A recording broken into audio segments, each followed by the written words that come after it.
One of these flowers is real. One was made by AI. But here's the strange question. Can you still tell the difference? Look closely. The petals look soft. The color feels natural. The sunlight glows through the edges. Even the tiny details seem believable. For a few seconds, your brain may already decide, this must be real. AI is not only learning to create people, it is learning to copy nature. A flower, a sunset, a bird, a garden, a memory. And sometimes, that makes it even harder to question. Because when something looks peaceful, beautiful, and familiar, we often stop checking. We simply enjoy it. For a long time, AI was easier to spot. A flower might look too smooth. A leaf might bend in a strange way. The shadows might not match. Or the background might feel dreamy, but not real. But now, AI can create scenes that feel surprisingly natural. Petals can have texture. Light can pass through them. The background can blur softly. The colors can feel warm and real. And that is what makes this so interesting. AI does not always fool us by being perfect. Sometimes it fools us by being beautiful. Our brains trust familiar details. A yellow flower in sunlight feels real. A soft garden background feels real. A tiny wrinkle on a petal feels real. So when AI copies those details, our brain fills in the rest. It says, I know this. I have seen this before. This feels natural, so maybe it is real. But feeling real and being real are not always the same thing. So how can we tell? We have to slow down. First, look at the petals. Real petals are not perfect. They have tiny folds, uneven edges, soft wrinkles, small marks. One petal may bend differently from another. But an AI flower may look too smooth, too balanced, too polished, almost like nature, but edited. Second, look at the tiny details. On a real flower, the center may be messy.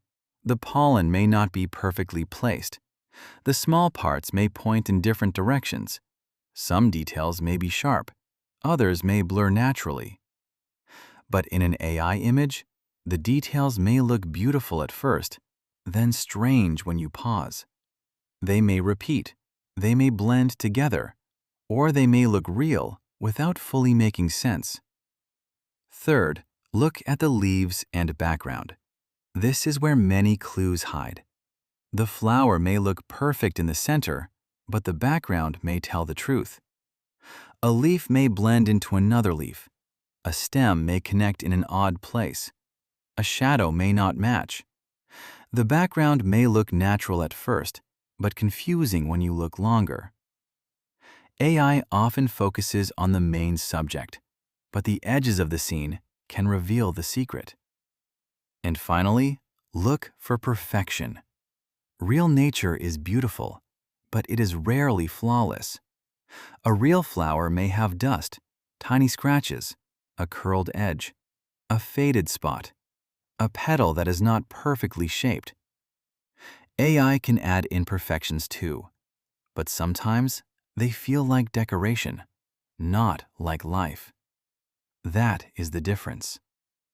So why does this matter? Because AI can be useful. It can help creators show ideas faster. It can help small channels create beautiful scenes. It can bring imagination to life, a flower that never existed, a garden from a dream, a world from a story. That part is exciting, but it also means we need a new habit. Not fear, not panic, just a pause. Before we believe what we see, we can look a little closer. Check the details. Check the background. Check the source. Ask where it came from. Ask whether it makes sense. AI is not just getting sharper, it is getting more believable, more beautiful, more natural looking. And maybe the biggest change is this. The fake thing may not look fake anymore. It may look calm, warm, peaceful, even ordinary, like a flower in sunlight. So the next time you see something online and think, that has to be real, it may be worth asking one more question. Real or AI? If this made you look twice, subscribe to Once Upon a Curious Mind, where we explore the stranger questions hiding in the world around us.